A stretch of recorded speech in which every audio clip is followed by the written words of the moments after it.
सोचिए एक ऐसी नदी के बारे में जो विशाल पहाड़ों के बीच से चीर कर अपना रास्ता बनाती है, या फिर मतलब एक ऐसी नदी जो 500 किलोमीटर बहने के बाद अचानक जमीन में ही गायब हो जाती है। हाँ, और वो भाई कभी समुद्र तक पहुंच ही नहीं पाती है। या फिर जैसे कोई ऐसी नदी जो अपने साथ इतना मलबा ले आए कि भाई खुद अपना ही रास्ता ब्लॉक कर दे, बिल्कुल मतलब भयंकर तबाही मचा दे। नदियां किसी भी देश के भाई रक्त संचार तंत्र यानी एक तरह के सर्कुलेट सिस्टम की तरह होती है। कुछ बहुत ही शांत और भाई कुछ जीवनदायिनी होती है, तो कुछ इतनी बागी होती है कि भाई पूरा भूगोल ही बदल देती है।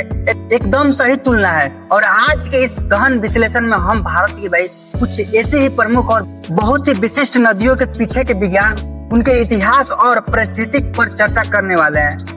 तो इस डीप ड्राइव का उद्देश्य सिर्फ इतना ही नहीं है कि भाई कौन सी नदी कहां से निकलने वाली है, बल्कि हमें यह समझना है कि एक नदी भ्रंश घाटी में क्यों बहती है, या किसी नदी को जैविक मरुस्थल क्यों कहा जाता है।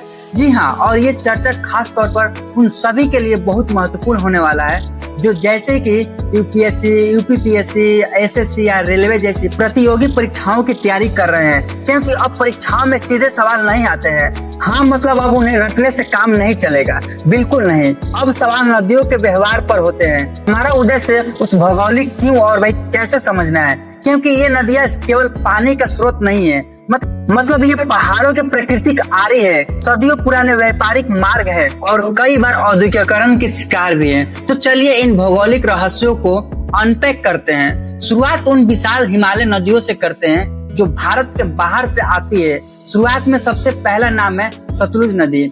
हाँ जी हाँ, मतलब सतलज बहुत ही खास है। मतलब इसका उद्गम तिब्बत में कैलाश पर्वत और मानसरोवर के पास जो राजताल है, जिसे राक्षस ताल भी कहते हैं, वहां से होता है। यह उत्तर पश्चिम दिशा में बहती हुई सिप किला के पास हिमाचल प्रदेश में प्रवेश करती है। कुल लंबाई लगभग 1500 किलोमीटर है। जी, ये इसका बेसिक मार्क है। लेकिन एक मिनट, यहाँ एक बहुत बड़ा सवाल खड़ा होता है। स्रोत कहता है कि सतलुज हिमालय की भाई विशाल श्रेणियों को काट कर गहरे गौर्ज या कहे तो भाई महाखंड बनाती है। मुझे यह समझ नहीं आता कि भाई यह नदी इतने विशाल पहाड़ को कैसे काट सकती है। मतलब पहाड़ तो नदी से ज्यादा मजबूत होता है ना। अच्छा, यही तो भूगोल का भाई सबसे दिलचस्प पहलू छिपा है। प्रतियोगी परीक्षाओं में एक अक्सर शब्द आता है पूर्ववर्ती नदी या एंटीसीडेंट रिवर। सतलज इसका सबसे बेहतरीन उदाहरण है। पूर्ववर्ती नदी मतलब जो पहले से हो, एकदम सटीक है। जब हम कहते हैं कि यह पहाड़ को काटती है, तो इसका मतलब यह नहीं कि भाई पहाड़ पहले से खड़ा था और नदी ने भाई आकर उसे तोड़ दिया, बल्कि सच्चाई यह है कि ओम सतलज नदी हिमालय के बनने से भी पहले से भाई वहां बह रही है। अरे एक मिनट, नदी पहाड़ से पुरानी है, यह कैसे संभव है?